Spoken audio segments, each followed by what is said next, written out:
Hey, what's going on, guys? My name is Zach, but you guys can call me Hazardous. Thank you guys so much for tuning back into my channel, and welcome back to another Call of Duty WW2 video here on the channel today, guys. Welcome back to the channel. I'm here to give you guys a video on how to get better at the game because Christmas is right around the corner. I know a lot of you guys are going to be getting new consoles for Christmas. Xbox Ones, Xbox One S's, PlayStation 4s, PlayStation 4 Pros, or even a PC, and a lot of you guys are going to be getting Call of Duty WW2 for Christmas. Now, I hope you guys are enjoying the game. Let's get into this video, guys. You're going to learn how to play better, you're going to learn how to rank up faster, you're going to learn how to get more kills, and go on long kill streaks to get V2 rockets in this game. I'm sure for those of you who are new to Call of Duty, you guys know all about this stuff in terms of the V2 rockets and how to get them, but I want to give you guys some of my tips and some of my best tips on how to play better and rank up faster, get more kills, die less, and improve your accuracy. So if you guys do go on to enjoy this video, I would appreciate if you guys could drop a like on it down below, and let's get started. So the first tip I have for you guys is to choose the correct sensitivity. Now, I know that's kind of vague, but basically what you want to do is you want to choose a sensitivity that works for you. There's really no correct sensitivity. Lower sensitivities, you have more control over your accuracy and you can be more accurate with your weapons, but at the same time, if someone's behind you, you can't turn on them and you can't react as fast to be able to kill them. Higher sensitivities, you sacrifice the control to be able to turn around almost instantaneously and kill your enemies if you are used to that high of a sensitivity. In these games, I play on very high sensitivity. It's like 11 or 12, I think. In older Call of Duties, I used to play on a solid 10 or the insane sensitivity, but now I feel like my reactions aren't as good, and even though I've been playing Call of Duty for longer, my reactions aren't as good, and so I need to drop down the sensitivity.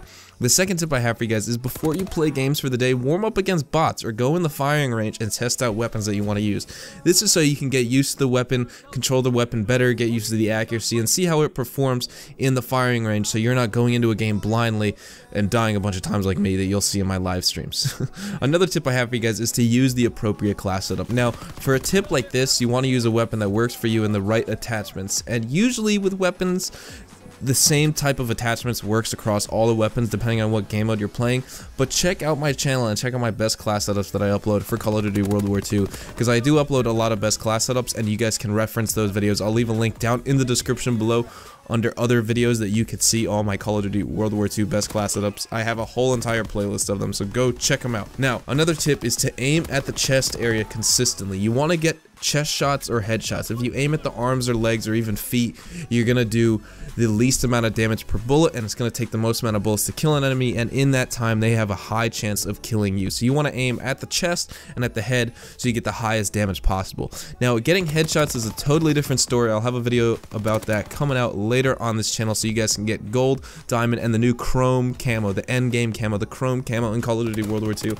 I'll have a video coming out on that later, but basically to aim at the chest area, just keep your crosshairs in the center of your screen. Like when you spawn in, keep it there. In order to get headshots, if you aim just a little bit above that, that's the headshot kill range for most ranges.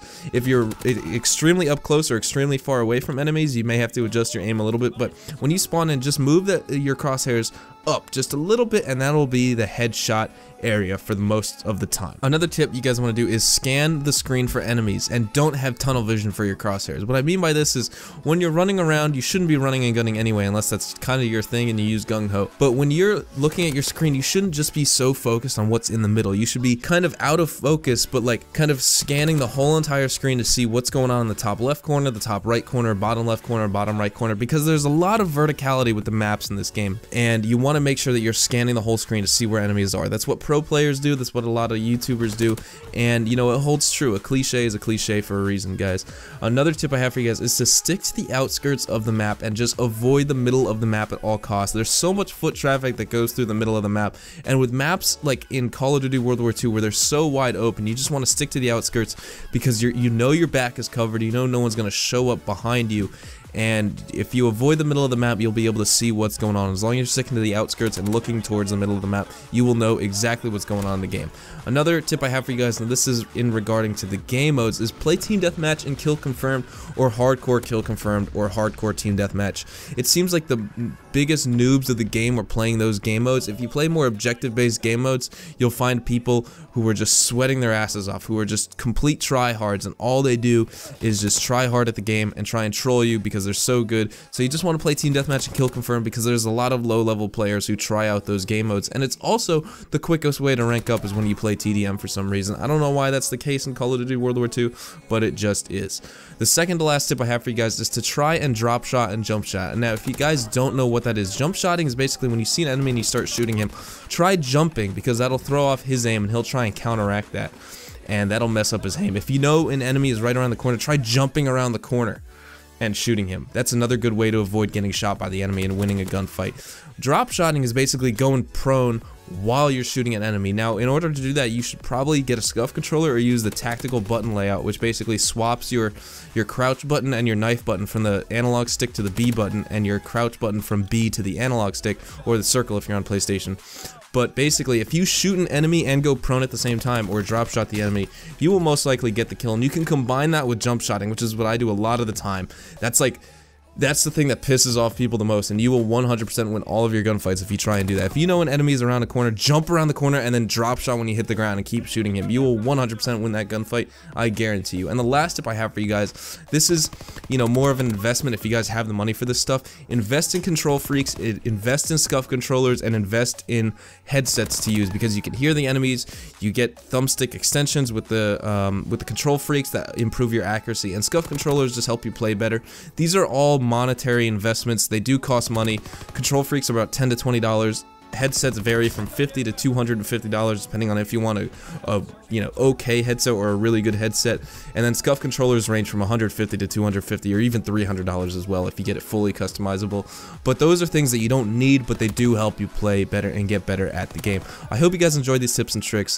Thank you so much for tuning into the channel. For all you guys who are new to Call of Duty, feel free to check out my channel for the rest of these Call of Duty World War II tips and tricks that I have. I have best class setups, I upload news videos, I upload zombies, I upload everything about how to get better, how to play better, how to rank up faster, get more kills, and die less in Call of Duty World War II. Thank you guys so much for tuning into the channel. Drop a like if you guys enjoyed, subscribe if you guys are new, and I'll catch you guys in the next video. Adios, amigos. Yeah.